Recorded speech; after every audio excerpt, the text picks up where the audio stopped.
Bismillahirrahmanirrahim. Alhamdulillahirabbil alamin. Wassalatu wassalamu ala asyrafil anbiya'i wal mursalin sayyidina wa maulana Muhammadin wa ala alihi wa sahbihi ajma'in. Amma ba'du.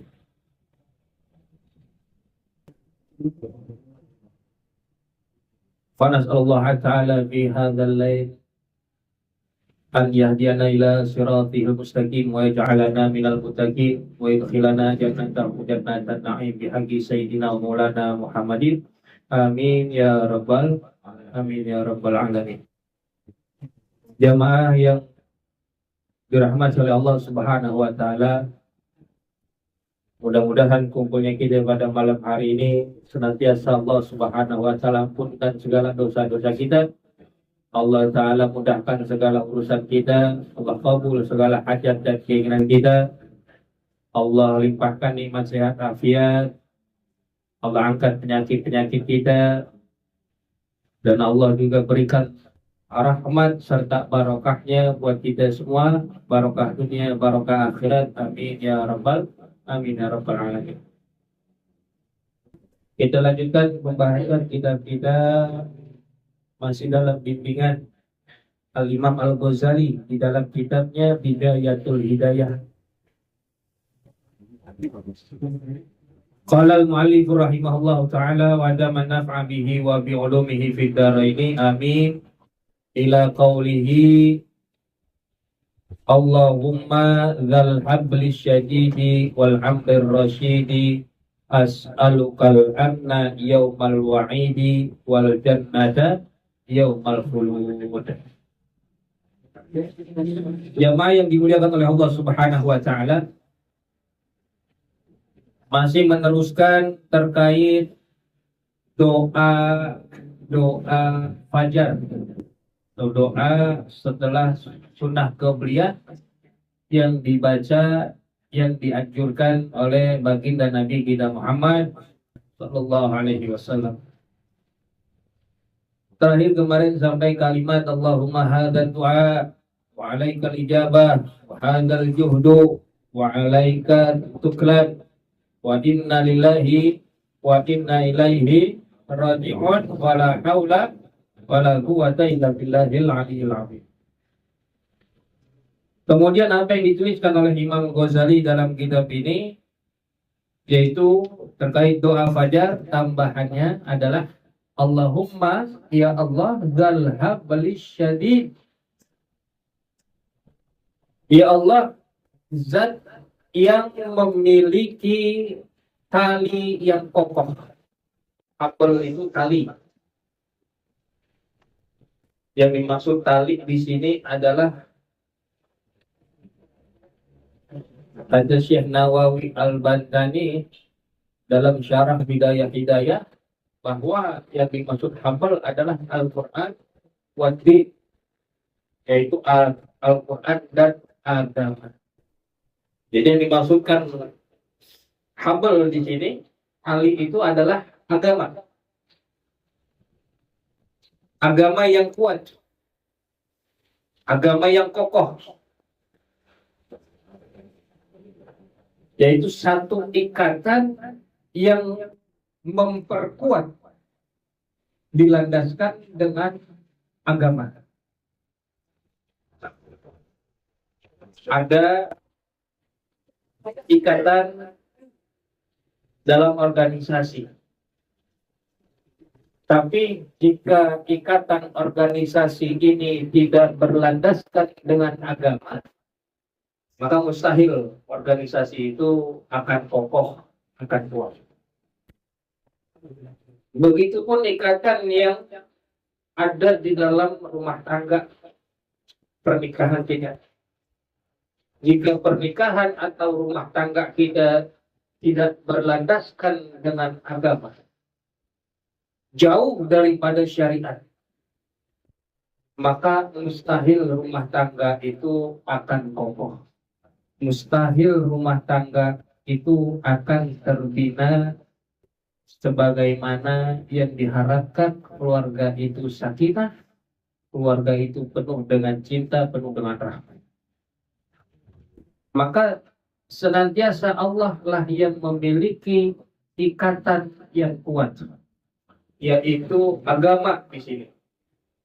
Apabila satu ikatan diikat dengan pengikat yang kuat, yaitu agama, maka segala apapun itu akan Allah kuatkan, akan Allah kokohkan. Kita dalam majelis, kita dalam berhubungan, kalau hubungan antar sesama kita itu dilandaskan dengan agama, dilandaskan dengan cinta kita kepada Allah, maka hubungan itu akan kemudian senantiasa, akan kemudian langgeng, akan kuat. Ya, jadi makna habl syadid di sini adalah ikatan atau tali yang kokoh, yaitu adalah terkait agama. Agama apa? Agama Islam.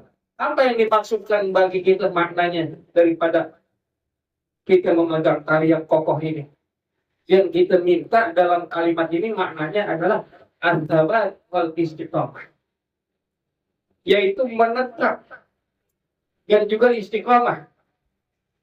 Terus menerus kita memegang tali yang kuat ini. Istiqamah kita dalam beragama, istiqamah kita dalam keimanan kita kepada Allah. Ini maknanya dengan kalimat kita membawa nama pujian, yaitu Allahumma dzal habli syadid. Itu kan kalimat kita di situ, doa itu adalah memuji. Tetapi dalam pujian tersebut dzal habli syadid ada makna harapan dalam diri kita, yaitu kita berharap kepada Allah agar apa yang kita ikat berlandaskan dengan agama agar Allah kuatkan. Karena kita nggak ada daya, nggak ada upaya untuk memperkokoh satu ikatan kita. Kita nggak ada daya untuk menjaga kita punya hubungan. Maka maknanya di situ dalam doa, dalam pujian ada harapan terkait keistiqomahan dan juga ketetapan hati kita untuk senantiasa berada di dalam lingkaran agama. Nggak jauh daripada syariat-syariat. Wal amri rasyid, dan perintah yang baik, perkara yang baik. Amr itu bisa artinya perintah, bisa artinya urusan. Maka amr di sini adalah perintah yang baik atau perkara, segala sesuatu apapun yang urusan baik. Semua datangnya kebaikan itu dari siapa? Dari Allah Subhanahu wa Ta'ala. Kebaikan, keberkahan datangnya dari Allah. Segala amar, segala perkara yang rasyid, yang baik, itu semua milik Allah Subhanahu wa Ta'ala. Maka maknanya adalah harapan kita meminta kepada Allah agar kebaikan datang kepada diri kita. Dengan kita memuji, ya Allah, Engkaulah yang maha memiliki segala perkara yang baik. Maknanya kita meminta perkara baik tersebut, Allah berkehendak dan berkuasa mendatangkan kebaikan dan keberkahannya kepada kita. As'alukal amna yaumal wa'id. Aku memohon kepadamu akan keamanan.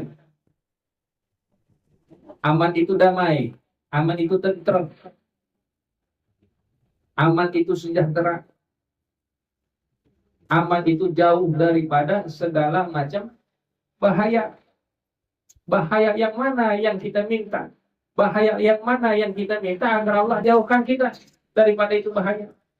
Keamanan yang seperti apa? Keamanan yaumal wa'id, yaitu keamanan pada hari pembalasan, minal fazail akbar, dari huru hara yang besar di hari kiamat, di padang mahsyar.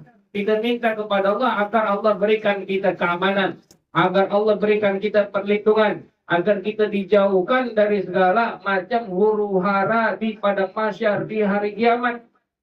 Yang kita minta itu, harapannya di situ, permohonan kita agar kita diberikan keamanan. Itu maksud daripada doanya. Wal jannata, dan juga kita memohon kepada Allah, yaitu akan sorga. Sorga itu adalah tempat yang baik. Karena di akhirat itu cuma ada dua kapling. Ada kapling sorga, ada kapling neraka.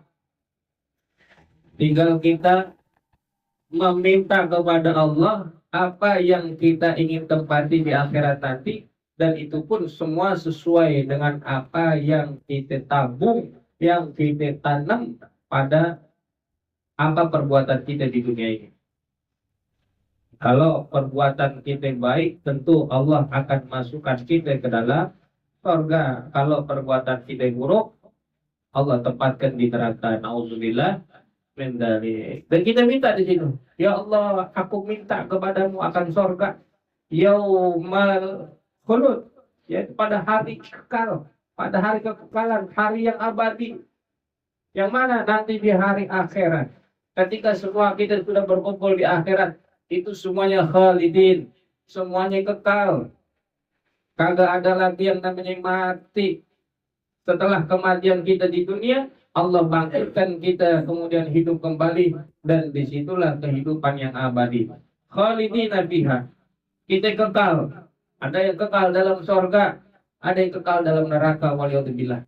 Orang-orang mukmin sejati yang beriman kepada Allah dan Rasulullah, tentunya Allah akan masukkan ke dalam tempat yang indah, yaitu surganya Allah Subhanahu wa Ta'ala. Semua kita pasti pengen masuk surga. Ada orang-orang yang zalim, orang munafik, kalau ditanya mau masuk mana? Surga.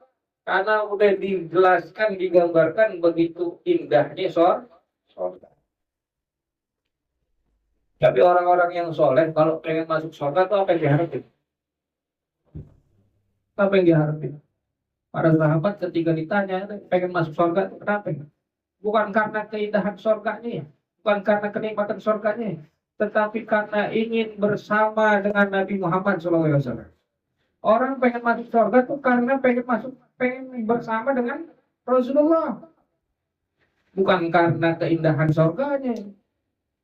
Nanti ketika kita sudah paham apa itu keindahan yang ada pada Rasulullah SAW, maka keindahan sorga, kenikmatan sorga akan kalah dengan keindahan memandang wajahnya Nabi Muhammad SAW. Makanya kita harapkan kalau masuk sorga tuh pengen jumpa dengan Rasulullah. Diminta sorga.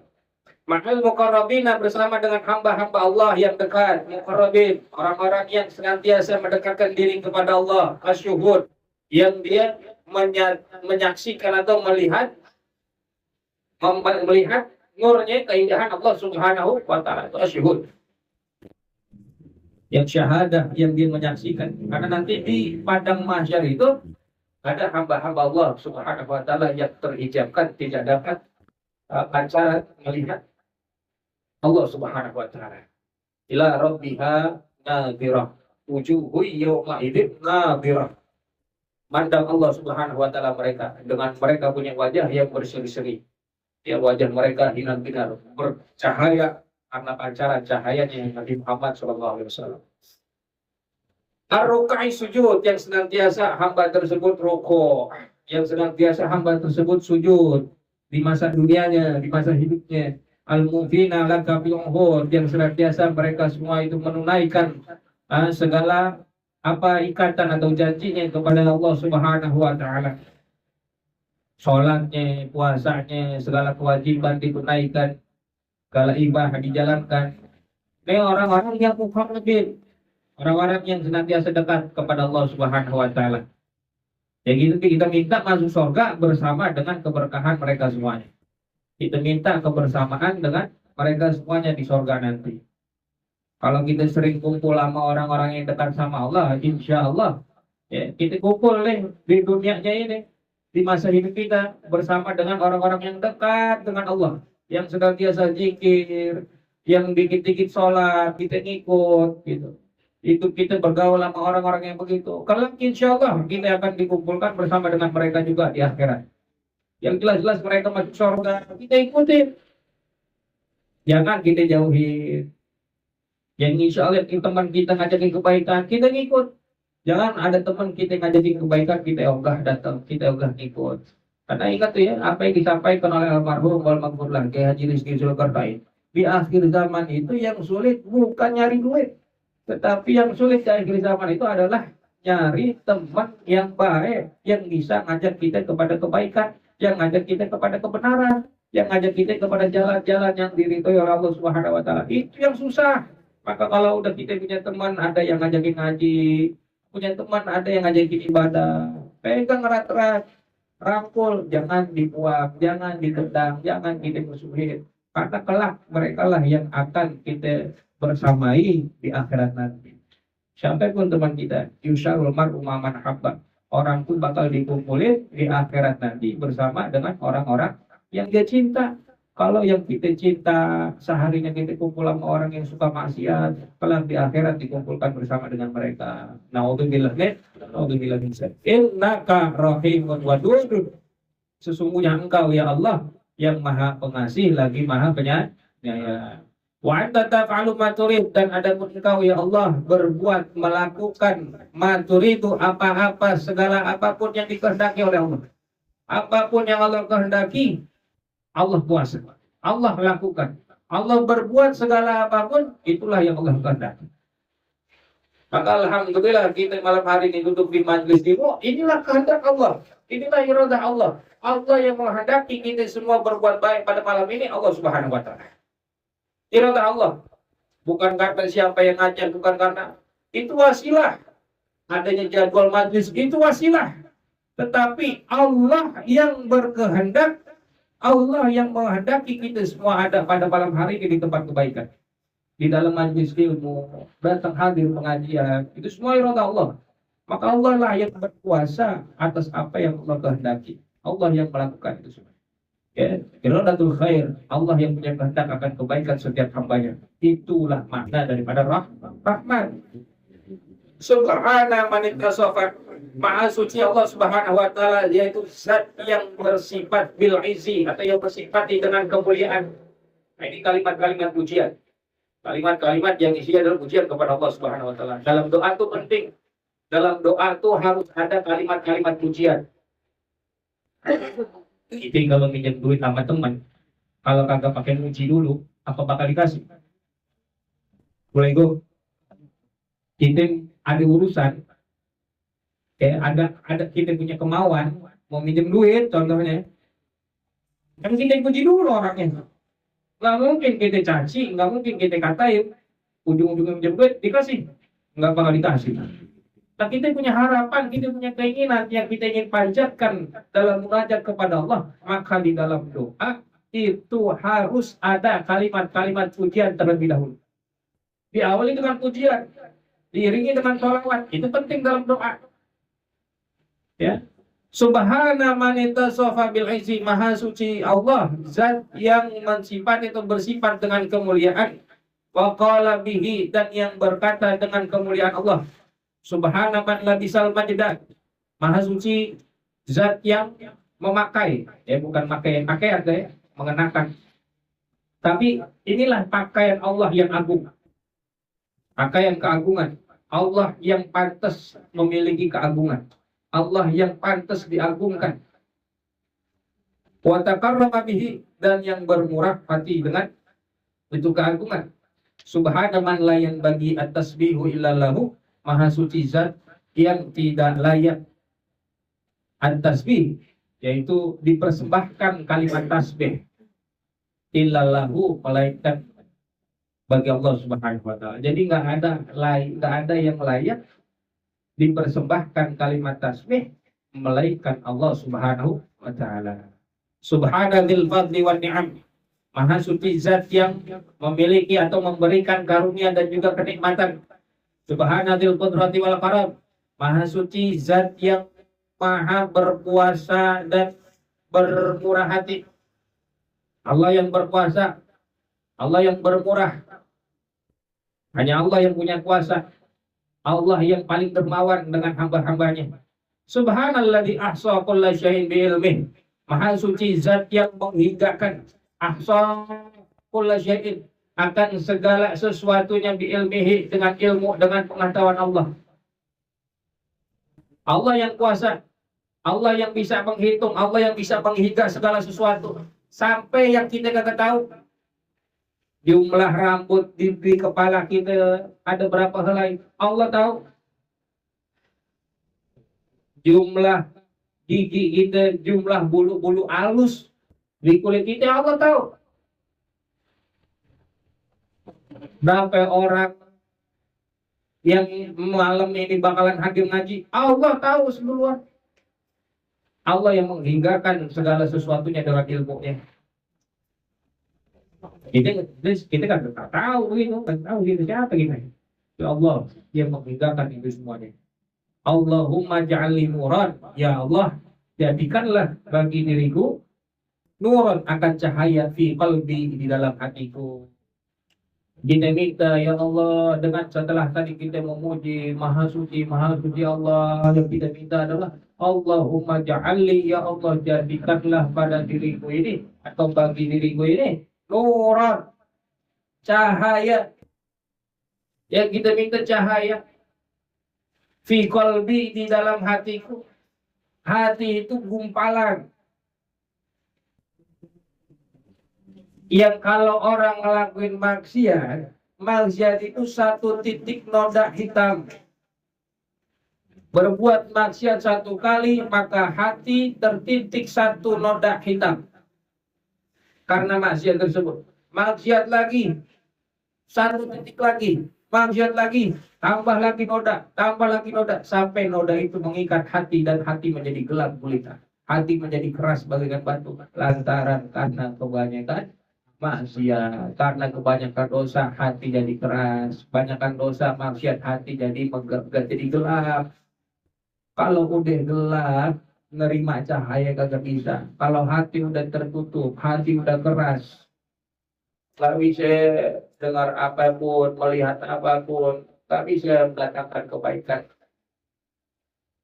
Kalau ruangan tertutup, apa bisa cahaya masuk? Bisa. Gak bisa, ruangan tertutup, cahaya gak bisa masuk. Kalau udah gelap, maka jangan sampai hati kita gelap karena maksiat. Ya kita jadikan, ya Allah, kita minta agar Allah berikan kita cahaya dalam hati kita. Amin. Wa nuran fi qabri, dan Allah berikan cahaya di dalam alam kubur kita. Kubur itu gelap, sendirian lagi, nggak ada yang nemenin. Itu kuburan tuh, alam kubur.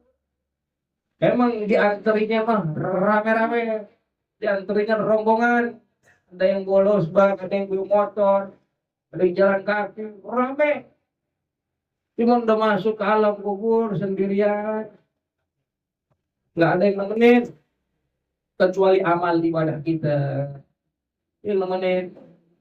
Maka kita minta amal ibadah itulah yang menjadi cahaya pada alam kubur kita. Jangan sampai di alam kubur kita merasa sepi sendiri. Allah nggak bakal ngebiarin hamba yang Allah cinta di alam kubur sendirian. Pasti Allah kasih teman berdamping, cahaya amal ibadah kita yang kita lakuin itu tadi. Amal ibadah di ngaji biar nanti seminggu sekali, bulan sekali. Ini kagak tahu-tahu ntar nih amal ibadah nih, bergerak ngaji inilah yang nemenin kita nanti cahaya yang ada di alam kubur. Jangan kemudian kita rasa hadir pengajian itu sia-sia. Biar kata cuma duduk, tidur, merem di pengajian. Itu manfaat. Biar kata nyender, selonjoran dalam majelis ilmu, itu datangin manfaat. Di dunianya aja berasa, apalagi di akhirat, di alam kubur. Wa nuran fi sam'i, dan cahaya pada pendengaran.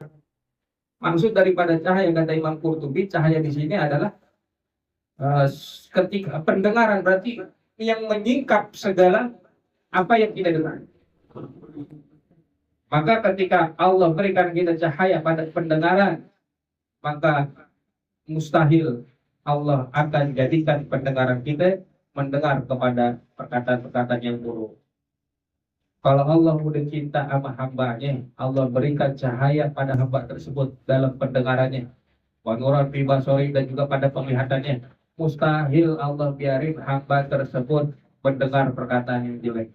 Mustahil Allah biarin, Allah bakal jaga hamba tersebut gak bakal melihat mandang penglihatan yang buruk yang bisa datangin dosa. Jauh dari bahaya kalau begitu. Wa nuran fi syari dan cahaya pada rambut. Wa nuran fi basyari dan cahaya pada kulit. Wa nuran fi lahmi dan cahaya pada daging. Wa nuran fi dami dan cahaya pada darah. Wa nuran fi idami dan cahaya pada tulang-tulang, tulangku. Wa nuran min baini adaya dan cahaya di hadapanku. Ini kelak bermanfaat. Orang yang bercahaya, semua tubuhnya bercahaya. Sampai ke daging-daging, sampai ke tulang-tulang bercahaya. Di padang mahsyar ketika orang berjubel-jubel ngumpul semuanya, dari mulai zaman Nabi Adam sampai hari akhir nanti, itulah yang dapat membedakan dan mudah dikenali oleh Nabi Muhammad SAW. Karena bercahaya. Kalau ketika orang ngumpul sebegitu banyaknya, sampai bertumpuk-tumpuk lagi mau berbaris-baris doang, mengenalin orang susah. Tapi ketika ada cahaya yang muncul dari tubuh kita, baik dari depan kita, wa nuran min khalfi atau dari belakang kita, wa nuran an yamini atau dari kanan kita, wa nuran an shimali atau dari kiri kita, atau wa min fawqi dari atas, wa nuran min fawqi dari atas kita, wa min tahti dari bawah kita. Segala sisi arah kita, kanan kiri depan belakang atas bawah bercahaya, mudah dikenali oleh Nabi Muhammad SAW. Berbagai dari ujung perut dilihat, itu bercahaya, itu umatku kata Nabi Muhammad SAW. Sampai giginya bercahaya, sampai tulangnya, sampai darahnya bercahaya, mudah dikenali oleh Nabi Muhammad SAW. Maka kita minta, lah orang sekarang aja di dunia kalau orang sering beribadah dilihat mukanya enak. Betul apa enggak? Kalau pernah ibadah dilihat enak, dia ada. Lu lagi. Tapi kalau bercahaya wajahnya berseri-seri, ya Allah. Jangankan perempuan, laki aja kita lihat geram. Karena wajahnya bercahaya, wajahnya bersinar. Dari mana sinar tersebut? Dari kebaikan yang dia lakukan. Kebaikan itu al-hasanat ya'ul wajhi wa nurul qalb. Kebaikan itu akan menerangkan hati dan juga wajah. Akan menjadi cahaya. Baik cahaya di dunia maupun cahaya di akhirat. Dan di alam kubur bisa jadi cahaya. Menerangkan dia punya wajah dan juga hati. Itu kebaikan. Makin banyak, makin sering kebaikan dilakuin, makin bercahaya, makin enak dilihat mukanya. Kalau kagak lihat, kamu bakal kecil. Ya, lakuin kebaikan sekecil apapun, karena kita nggak tahu kebaikan yang mana yang bakal masukin kita ke dalam surga Allah Subhanahu Wa Taala. Dan tinggalkan kejelekan, keburukan sekecil apapun, karena kita nggak tahu keburukan mana, dosa mana yang bisa masukin kita ke dalam nerakanya Allah Subhanahu Wa Taala. Kemudian Allahumma zidni, ya Allah tambahkan bagi diriku nuran akan cahaya, wa'atini dan berikan kepadaku nuran akan cahaya, a'zama nurin sebesar-besarnya cahaya, seagung-agungnya cahaya. Yang kita minta kepada Allah bukan sekadar cahaya biasa, tapi cahaya yang paling indah, cahaya yang paling agung, yang paling besar. Waj'alni nuran, dan jadikan bagi diriku akan cahaya birahmatika ya arhamar rahimin. Dengan rahmatmu, dengan kasih sayangmu ya arhamar rahimin, wahai zat yang maha pengasih di antara yang mengasihi. Itu doanya itu. Sampai situ doa yang diajarkan, yang dianjurkan oleh Nabi dan Rasulullah Sallallahu Alaihi Wasallam. Itu namanya doa fajar yang biasa dibaca kalau di pesantren biasa dibaca nih sebelum subuh. Baca panjang banget ya, kalau bisa tidak. Yang mana di ujungnya tuh Allahumma jal nuron. Yang mana? Itu aja tuh di nuron birahmati kayak ramai dikit amat. Yang kalau mau sembahyang subuh bawa deh bukunya ini Bidayatul Hidayah, ambil dibaca. Ya gitu, amalin ya. Jangan gitu sampai karena sia-sia ilmu gini, nggak bermanfaat.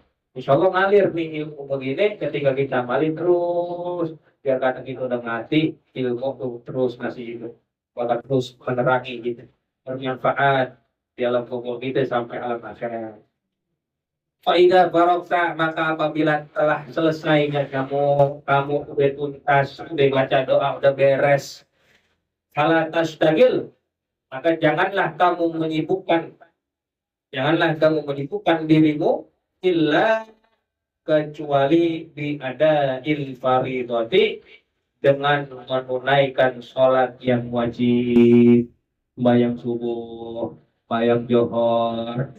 Ini kan dibaca tadi setelah sholat qobliyah atau setelah sholat tahiyatul masjid, bebas dibacanya sebelum melakukan ibadah yang fardu. Au bidzikrin, atau dengan zikir, mengingat Allah Subhanahu wa taala, "Udkuruni azkurkum." Ingatlah aku, kata Allah, maka aku akan mengingat kalian. Remember me, I will remember you. Coba itu. Gomprong itu. Kan begitu tuh dalilnya. Kalau udah beres kita baca doa, lempengin lagi kita baca zikir kita. Kalau belum adzan, belum qomat, lanjutin kita baca zikir mengingat Allah Subhanahu wa taala. Jangan sampai kosong.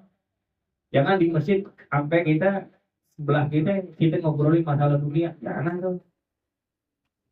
Jangan kita sampai ngobrolin dunia, masalah dunia, masalah apa. Jangan sampai kita isi lah, kita penuhin di dalam masjid itu dengan kita berzikir. Au tasbih, dengan kita bertasbih, dengan kita memuji Allah, tasbih, baca tahlil, baca tahmid, baca tahlil. Jangan kalau ada dengan orang meninggal doang baca tahlil.